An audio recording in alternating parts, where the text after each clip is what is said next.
Thank you, Mr. Chairman, for yielding. And I, too, have appreciated the work that we've done together over the past few years, which it makes it all the more heartbreaking that I cannot support this bill for a variety of reasons that I'll outline during my remarks. As part of the Republicans' Default on America bill that they just recently passed, they included no protections for veterans funding, despite making promises that their proposed cuts would not impact veterans. Verbal promises clearly mean nothing when they could have included those protections in law, ensuring veterans funding would not be subject to political funding battles, and they made the conscious choice not to do so.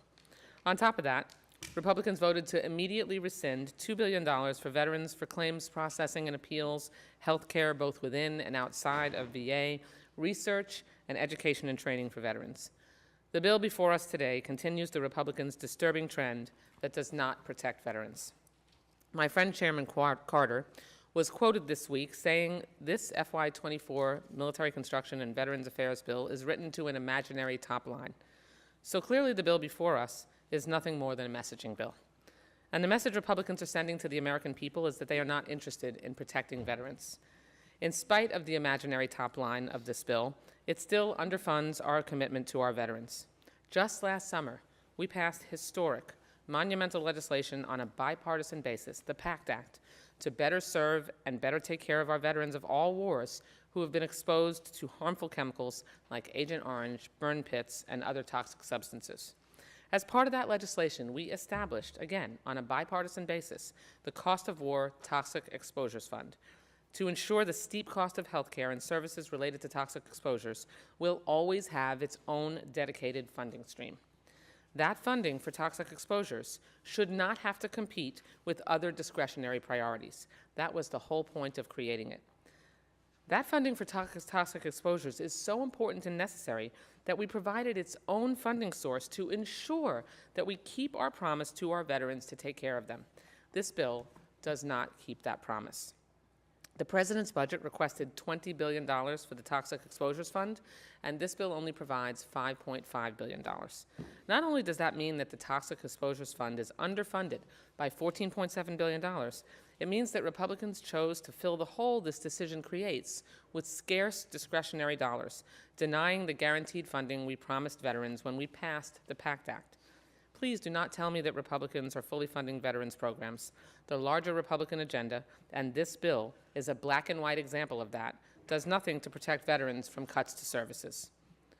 On the Milcon side of the bill, we don't have a better story to share here either. This bill actually cuts funding for service members and their families by $1.3 billion compared to the enacted level, compared to current services. That's what that means.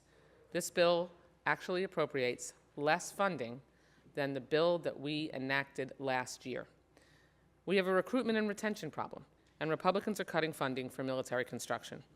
30% of our military construction budget, 30% of our infrastructure worldwide, and this is in the words of our military generals across the globe, are in fair or poor condition. We have a major quality of life issue for our service members, and Republicans are cutting funding for military construction. Republicans cut dedicated funding for PFAS remediation and cleanup in this bill, dedicated funding for military installation, climate change, and resilience projects, and dedicated funding for the oversight of privatized housing. Does the mistreatment of our service members this committee shined a spotlight on no longer matter to our Republican colleagues? We've been working so hard these past few years to hold the privatized housing providers to account and to work with the department to provide better resources for families to protect them from poor housing conditions, and this bill backtracks on our progress. We are backtracking on our commitment to our service members and their families. Lastly, I would be remiss if I did not mention how disappointing the community funding project process has been this year. It's disappointing that Republicans wouldn't give us an allocation that would support the 7 Democratic projects that were submitted to this subcommittee. This bill is only able to provide $15.3 million for Democratic CPFs when over $400 million was requested, but it did support $279 million for Republican CPFs. CPFs are capped at 1% of the discretionary top line, and that top line is at the 2022 spending levels this year. Democrats did not treat Republicans this way when we were in the majority. In fact, we fully funded Republican CPFs that were executable. This is just one more way that Republicans are shortchanging the American people. I cannot in good conscience support this bill, and it saddens me. I've been in a leadership role on this subcommittee since 2014, and I have never felt more sickened and sad about the product that we are producing today. I've never had to make remarks like this in a subcommittee markup in the Milcon VA bill, and I hope that we can work together to address these concerns. The subcommittee has a long-standing tradition of bipartisanship. I think the world of the chairman. I hope that we can work together in good faith going forward to take care of our veterans, service members, and their families in the way they deserve, but this bill does not do that. Thank you. I yield back.